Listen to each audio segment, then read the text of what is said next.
Olá, estudantes do 9º ano. Nesse vídeo vamos falar sobre ângulos formados em retas transversais, ângulos alternos. Vamos lá? O que são ângulos adjacentes? Vamos começar com essa pergunta, porque precisamos desse conceito. Então, os ângulos adjacentes são ângulos consecutivos que não possuem pontos internos em comum. É um ângulo que está grudadinho com o outro, mas que não possui ponto em comum. Por exemplo, aqui eu tenho o ângulo AOC, o de cima, COB, o de baixo, e tenho AOB, que é o grande, tudo, ok? Então, nesse exemplo, AOC e COB, o de cima e o de baixo, são adjacentes, não tem pontos em comum. Já o AOB, que é todo ele, e esse de baixo aqui, ó, COB, eles não são adjacentes, eles são apenas consecutivos, ok? Então, só para a gente se ater a esse conceito aqui, adjacentes, tá bom? O que são ângulos alternos, que é o nosso objetivo de estudo? São pares de ângulos não adjacentes, então eles não estão grudadinhos, não estão um depois do outro, que estão em lados opostos em relação à reta transversal. Então eu vou ter esse esqueminha aqui, duas retas quaisquer e uma transversal cortando essas duas, ok? Então são pares de ângulos, são sempre de 2 em 2 os ângulos alternos, ok?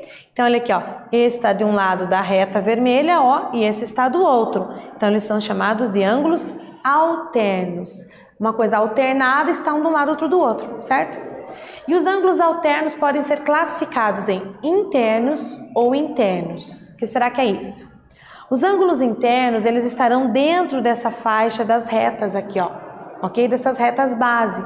Então, ó, esse verdinho e esse outro, eles são alternos, um de cada lado, e internos, porque estão presos dentro dessa faixa, ok?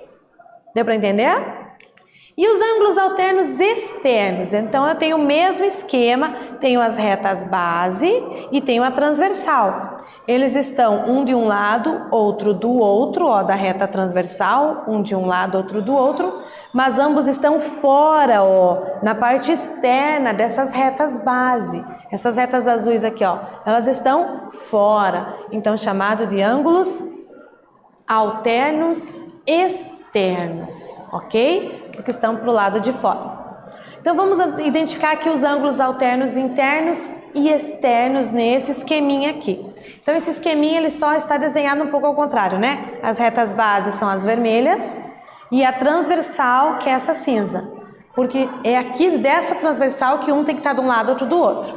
Então, ó, o H e o B, um está de um lado, outro do outro, alterno e interno. C e E, um está de um lado, outro está do outro, mas na parte interna, então são alternos internos. Já o G e o A, ó, estão de um lado, outro do outro, mas na parte externa, então eles são alternos externos. E o F e o D também, ó, um de um lado, outro do outro, alternos externos, ok? Mas será que existe alguma relação entre eles? Sim, se as retas bases forem paralelas. Se elas forem paralelas, acontece uma coisa bem legal. Eles têm a mesma medida, são congruentes. Então, olha o que acontece. O G é oposto pelo vértice com o E. Só que o E é alterno interno com o C, ok?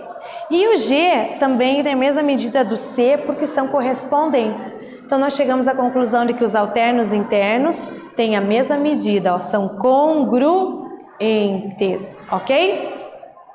E os alternos externos também, ó, G e C têm a mesma, são correspondentes, e o C e o A são opostos pelo vértice.